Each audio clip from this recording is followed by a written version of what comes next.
Hey everybody, welcome back to BK's Bullets. Today we're talking Death of Wolverine. Actually, no, The Return of Wolverine, #1.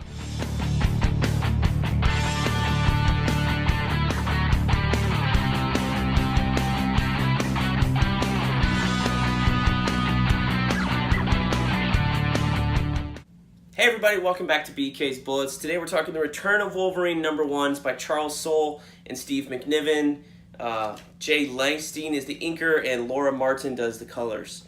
I was in the comic shop for the Batman Damned book that you probably watched a video of already, and I picked up The Return of Wolverine simply because I wanted to check it out. And it was the only other big book I wasn't getting digitally that week or whatever. So there's my physical copy right there. I haven't bought one of these in a while. It's a $5 book. It's 30 pages. Is it worth the $5? I don't really think so. As with most first issues, it's a whole lot of tease. They don't tell you how he came back. They don't remind you how he died. In fact, the first 2 pages are just red text saying, Wolverine was a hero. He died.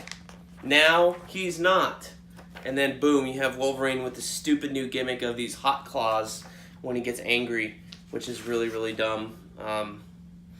Anyway, so Steve McNiven is doing the art here. Steve McNiven, you might know him from New Avengers way back in the day. He did the original Civil War miniseries, which was beautiful, and they delayed that series a couple months so that he could finish all of the issues. He also did the Death of Wolverine. That was 4 issues a couple years ago with Charles Soule, and now he's back to do the Return of Wolverine. The bad part is, just talking about the art here, is that it's beautiful, but you're only going to get it for 2 issues. I believe it's 2. Yeah, it's 2 issues. I can't remember if this is going to be a 4-issue miniseries or 5. Marvel doesn't put 5, 4, whatever on their covers anymore. But he's only doing the end pieces, the first issue and the last issue. The middle issues are going to be done by Declan Shalvey, who is a great artist. I've read some of his Moon Knight stuff. Really enjoyed his artwork there, but is he similar in any way to Steve McNiven by the Moon Knight stuff? Nowhere near close in terms of style. He's more of like not a cartoony artist, I would say, but a less detailed, less realistic artist, whereas Steve McNiven, everything is rendered out and stuff like that, and I would call Declan Shalvey a little more expressionistic, a little more stylistic than realistic compared to McNiven. So the interesting thing about McNiven's art as he's grown as an artist, it's still definitely him. And I don't know if this is the inker or if he's actually like penciling a little bit heavier, but it's got, in some of these panels, it's got kind of some people are calling it Barry Windsor Smith. I kind of don't agree with that if you go and look at his Weapon X artwork.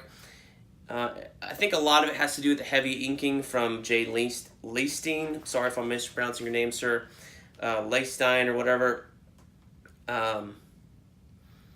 but it's a heavier ink style than you have seen on Steve McNiven, because he's had like Dexter Vines on the Civil War miniseries, which was a great job. Dexter Vines, great inker. He does all Ed McGuinness' stuff as well.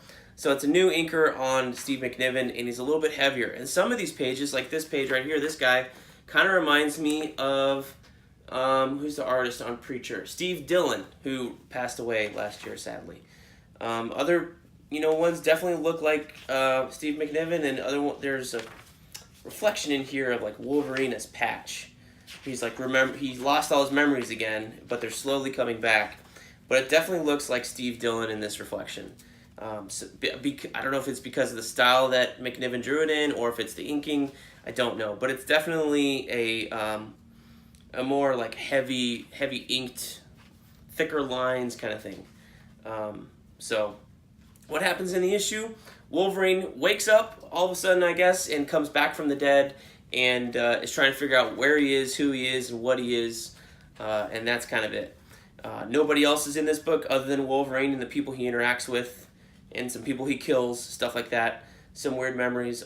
Omega Red's in here, but nothing's really made of that. It's just kind of like you're there, you see the symbol, you see the tentacles made of carbonadium or something like that. So, is it worth picking up? At this time, it's unclear. And that's the worst thing about first issues, is that sometimes they're worth picking up if they're launching an event. Usually there's, hopefully there are lots of story to get you hooked in for the next 4, 5, 6, 7 issues. This one and Batman Damned, like we talked about in the other video, not a whole lot there to pick you up and make you stay with the series.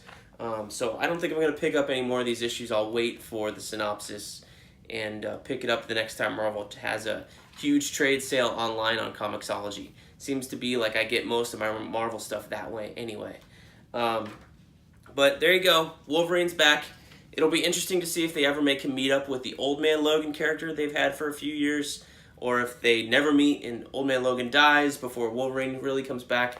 And there's no mention anywhere in here of all the weird Infinity Stone business that Wolverine has been doing. He's like, when we knew he was coming back, he was popping up in different Marvel books holding the Space Stone, the one that allowed him to teleport.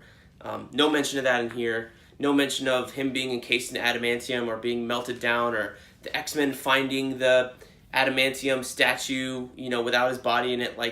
There was like a one-shot a few months ago before they had all these weird tie-in miniseries, stuff like that. So none of that. You don't need to know any of that, I guess. You just need to know, like they said, he was dead.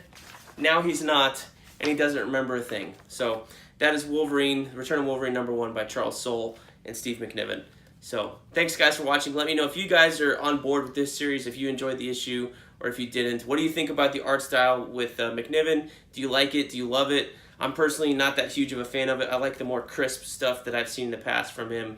But, oh well, everybody changes and evolves. That's okay. I'm fine with that. I still think he's a good artist. He's really good artist.